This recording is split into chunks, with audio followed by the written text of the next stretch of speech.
नमस्कार. आज आपण कटोरी ब्लाउजचं कटिंग बघणार आहोत. बऱ्याच वेळेस कटोरी ब्लाउजचं आपण कटिंग करतो, अंगात घातल्यानंतर ब्लाउजला टोकं आल्यासारखे दिसतात. तर तसं होऊ नये यासाठी कटिंग मध्ये काय बदल करायचे आणि कशा पद्धतीने कटिंग करायचं, शिवण कसं करायचं हे अगदी सोप्या पद्धतीने समजून सांगणार आहे. त्यामुळे व्हिडिओ शेवटपर्यंत बघा, म्हणजे तुम्हाला यातील बारका व्यवस्थित समजणार आहे. आज आपण इथे 38 छातीच्या मापाचं हे पॅटर्न बनवणार आहोत. त्यासाठी इथे मी हा नेहमीच्या पद्धतीने घडीचा पेपर घेतलेला आहे.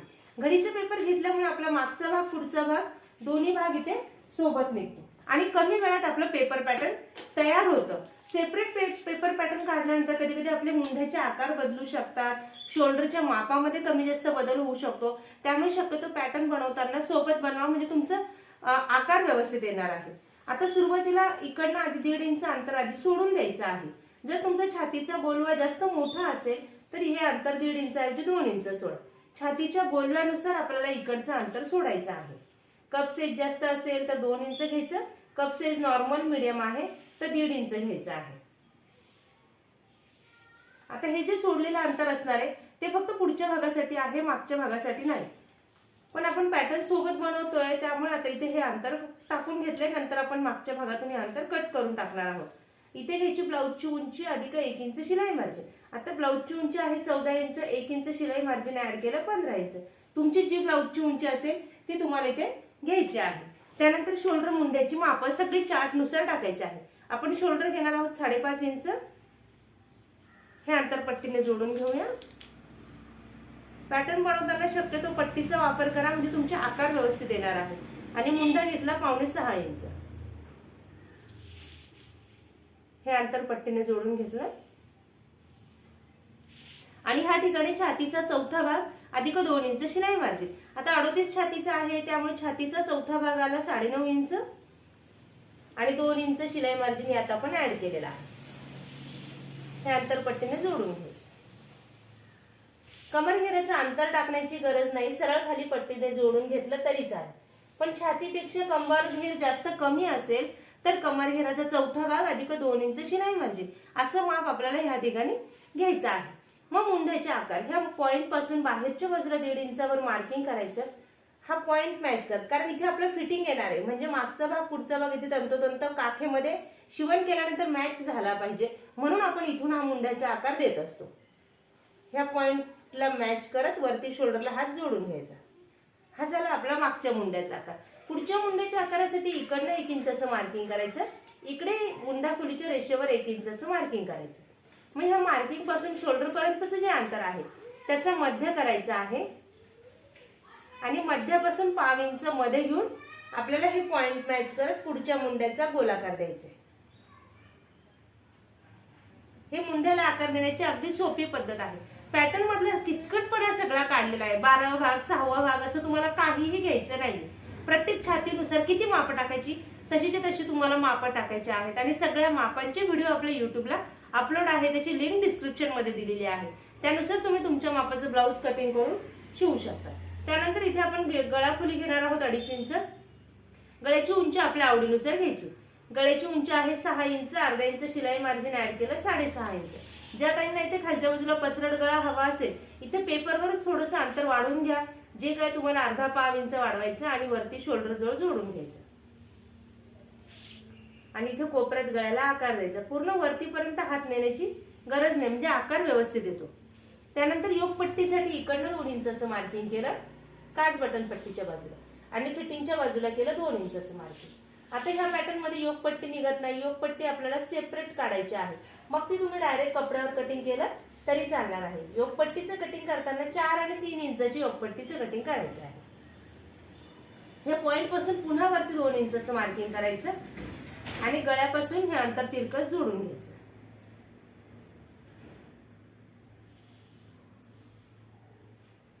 त्यानंतर आपल्याला ह्या पॉइंट पासून योगपट्टीच्या रेषेवर घ्यायचं आहे कटोरी राऊंड. कटोरी राऊंड घेणार आहोत 8 इंच. हे इथे मार्किंग केलं आणि हे अंतर पट्टीने जोडून घेतलं. आता ज्या ठिकाणी आपण हे कटोरी राऊंड अंतर टाकलेलं आहे त्या अंतराचं मध्य करायचा. मध्य आला 4 इंचावर आणि इथून खाली 2 इंचाचं मार्किंग करायचं. हे मार्किंग दोन्ही बाजूला जोडून घ्यायचं।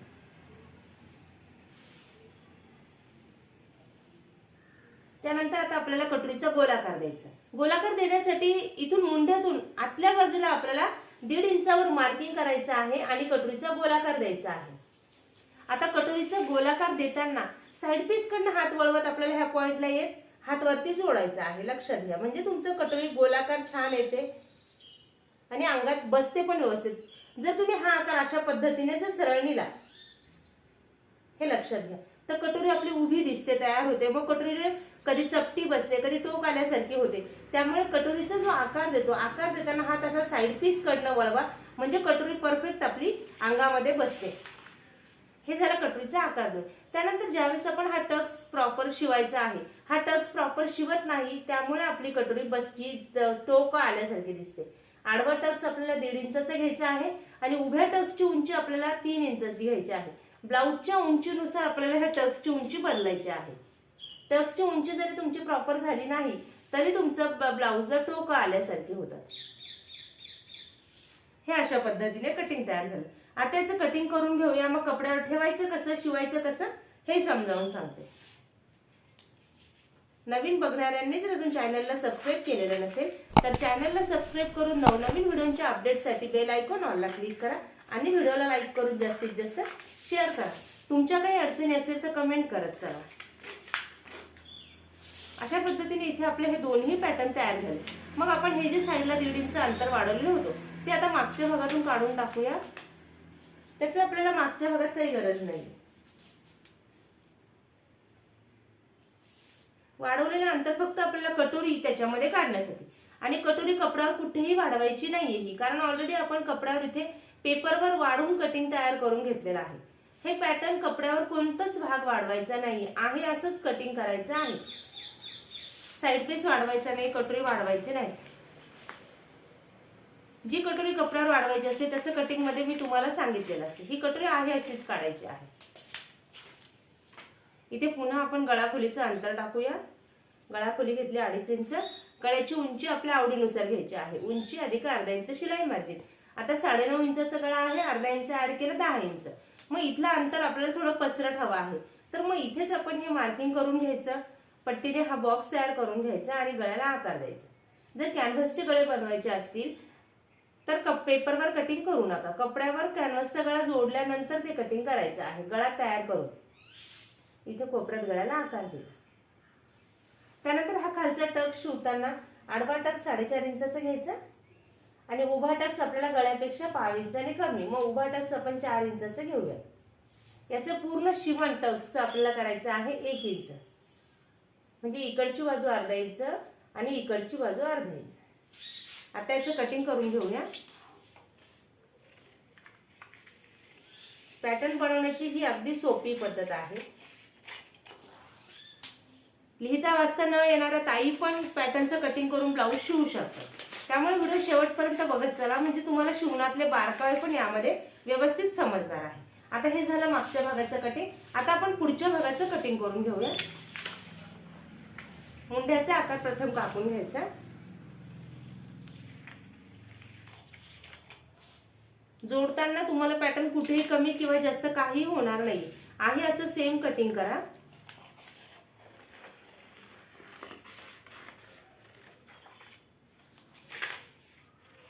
ही कटोरी अंगामध्ये खूप छान बसते। योगपट्टी फक्त आपल्याला सेपरेट काढायची आहे।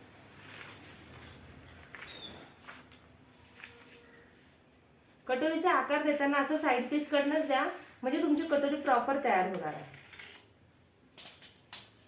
हे झालं साइड पीस आणि कटोरीचे पॅटर्न तयार। आता योगपट्टीचे ज्यावेळेस आपण कटिंग करतो 4 इंचाची जी बाजू आहे ती काच बटन पट्टीच्या बाजूकडे आली पाहिजे आणि 3 इंचाची बाजू फिटिंग कडे आली पाहिजे। आता त्याचं कटिंग बघूया, म्हणजे तुम्हाला योगपट्टीला आकार कसा द्यायचा हेही लक्षात येईल।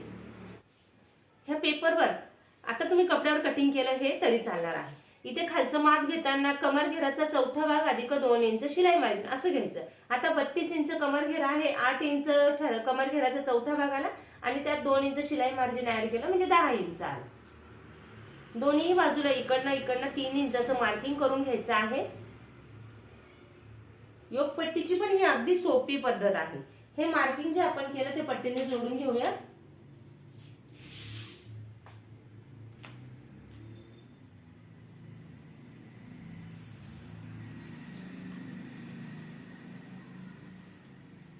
एका बाजूने वरती पुन्हा 1 इंचाचं मार्किंग करायचं, म्हणजे 4 इंच झालं. इकडचं जे मार्किंग झालं 4 इंचाचं आणि इकडचं जे मार्किंग झालं 3 इंचाचं. आता हे जे 1 इंचाचं मार्किंग केलेलं आहे, इथून आपल्याला योगपट्टीचा गोलाकार द्यायचा. हा अलगद खालून थोडा 5 इंच जाऊ द्यायचा. म्हणजे ज्यावेळेस आपण कटोरीचं शिवण करतो, कटोरी ज्यावेळेस ह्या भागात जोडली जाते तर छातीवर योगपट्टी चढत नाही. अंगामध्ये ही योगपट्टी अगदी परफेक्ट बसते. त्यामुळे कटिंग करताना योगपट्टीचा आकार कट करताना थोडंसं इथून खालून गोलाकार द्यायचा आहे आपल्याला.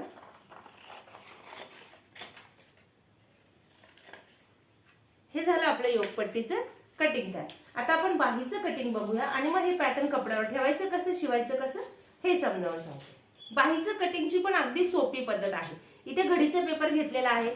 घडी माझ्या बाजूला आहे. कधी पण घडीच्या बाजूला आपल्याला घ्यायची आहे बाहीची लांबी. आता बाहीची लांबी तुमची छोटी असो वा मोठी, 5 इंचापासून पुढच्या बाह्यांसाठी अशाच पद्धतीचा बॉक्स बनवायचा. 4 इंचाची बाही, 3 इंचाची बाही याचं कटिंग वेगळं आहे. छोट्या बाहीचं मोठ्या बाहीचं कटिंग मध्ये फरक आहे. बॉक्स बनवण्याची पद्धत वेगळी आहे. त्यामुळे तुम्ही हे पॅटर्न लक्षात घ्या. आपण सगळ्या प्रकारच्या बाह्यांचं कटिंग पण युट्यूबला अपलोड केलेलं आहे. त्यानुसार तुमची बाही लांबी किती आहे त्यानुसार तुम्हाला बाहीचं कटिंग करायचं आहे. आता ह्या बाजूला आपण घेणार आहोत बाहीची लांबी अधिक शिलाई मार्जिन. आता अस्तरचं ब्लाऊज असेल तर 1 इंच शिलाई मार्जिन ऍड करायचं. बिना अस्तराचं ब्लाऊज असेल तर 1.5 ते 2 इंच शिलाई मार्जिन ऍड करायचं. आता 6 इंचाची बाही आहे, 1 इंच ऍड केलं 7 इंच. ह्या ठिकाणी घ्यायचा छातीचा चौथा भाग, म्हणजे ज्या मापाचा आपण ब्लाऊज शिवतोय. म्हणजे आता 38 छातीचा आहे, छातीचा चौथा भाग आला 9.5 इंच. हे 9.5 इंचावर मार्किंग केलं. हे अंतर खाली पट्टीने जोडून घेते. ज्या ठिकाणी आपण हे 9.5 इंच अंतर घेतलेलं आहे त्या अंतराचं मध्य करायचं आहे आणि मध्यापासून आता आपल्याला हा बॉक्स बनवायचा आहे 3 इंचाचा. आता ह्या 3 इंचाचा जो बॉक्स बनवतो तो बाहीचा आकार देण्यासाठी. मग त्याचे समान 3 भाग करायचे. 1 इंचावर 1 मार्किंग केलं, दुसऱ्या इंचावर 1 मार्किंग केलं, तिसऱ्या इंचावर 1 मार्किंग केलं. बाहीचा आकार द्यायला सोपं जावं त्यासाठी आपल्याला हे मार्किंग करायचं आहे. आणि हे इकडे फिटिंगच्या बाजूकडे जोडून घेतलं. फिटिंगच्या बाजूकडे 1.5 इंचावर मार्किंग केलं, घडीच्या बाजूकडे 1.5 इंचावर मार्किंग केलं आणि हा बाहीचा आकार द्यायचा. आकार देताना फक्त हे पॉइंट मॅच करायचे, लक्षात घ्या. आता ही जी बाजू आहे उंच बाजू ती ब्लाऊजला मागच्या बाजूला आली पाहिजे आणि हा खोलगट जो आकार देतो तो ब्लाऊजला पुढच्या बाजूला आला पाहिजे, लक्षात घ्या. तुमचं हे मागे पुढे जरी जोडण्यात उलट सुलट झालं तरी तुमची बाही बिघडेल. त्यामुळे लक्षात ठेवा खोलगट भाग जो आहे तो पुढे आला पाहिजे आणि उंच भाग हा मागच्या बाजूला गेला पाहिजे. त्यानंतर इथे दंडघेर अधिक 2 इंच शिलाई मार्जिन. आता पूर्ण दंडघेर आहे 10 इंच, 10च्या निम्मा आला 5 इंच, त्यात आपण 2 इंच शिलाई मार्जिन ऍड केलं. ब्लाऊज वरून माप जर घेतलं तर आपल्याला अर्धा दंडघेराचं माप मिळतं. पण तुम्ही जर अंगावरून माप घेतलं असेल तर तुम्हाला पूर्ण दंडघेराच्या निम्म असं हे कटिंग मध्ये बदल करावा लागेल. आता याचं कटिंग करून घेऊया. सुरुवातीला हे दोन्ही भाग आपल्याला सोबत कटिंग करायचे. बाही उघडून घ्यायची आहे आणि एकच आकार आपल्याला कट करायचा आहे. ही बाजू आपल्याला पुढे जोडायची आहे. ही झाली आपली बाहीची कटिंग. ही बाही ज्यावेळेस ब्लाऊजला जोडायची, ज्या ताईंना एका टोकापासून दुसऱ्या टोकापर्यंत जोडली तरी चालेल. म्हणजे पुढच्या भागापासून जोडायला सुरुवात केल्यावर मागच्या भागापर्यंत जोडायला बाही कुठेही कमी पडत नाही. पण नवीन शिकणाऱ्या ताईंना जर जोडताना अडचण येत असेल तर शोल्डरच्या इथे पहिले हा पॉइंट घ्या, मध्यापासून पुढे आणि मध्यापासून मागे अशा पद्धतीने बाहीचं शिवण केलं तरी देखील चालणार आहे. सेम अशा पद्धतीने ह्या बाहीचं ब्लाऊजचं कटिंग करायचं आहे. कटोरी फक्त कपड्यावर ठेवताना अशी उभी किंवा आडवी ठेवायची नाही. कटोरी ठेवताना अशी क्रॉस कपड्यामध्ये ठेवायची आहे. जो भाग ताणला जातो त्या भागामध्ये फक्त कटोरीचं कटिंग करायचं आहे. बाकी सगळे भाग तुमच्या ब्लाऊजचं कसं डिझाईन आहे उभं किंवा आडवं त्यानुसार आपल्याला हे ब्लाऊजचं कटिंग ठेवायचं आहे. फक्त कटोरी क्रॉस कपड्यामध्ये काढायची आहे. बाकी पॅटर्न ब्लाऊज नुसार कटिंग करून तुमचं ब्लाऊज तुम्हाला कट करायचं आहे. आणि शिवण्याची पद्धतही अगदी सोपी आहे. त्याचाही व्हिडिओ आपला युट्यूबला अपलोड आहे. त्यानुसार तुम्ही ब्लाऊज शिवा. तुमच्या मापाचा व्हिडिओ शोधा, तसं तुमच्या मापाचं कटिंग करा आणि तुमच्या मापाचं सुंदर असं ब्लाऊज शिवा. धन्यवाद.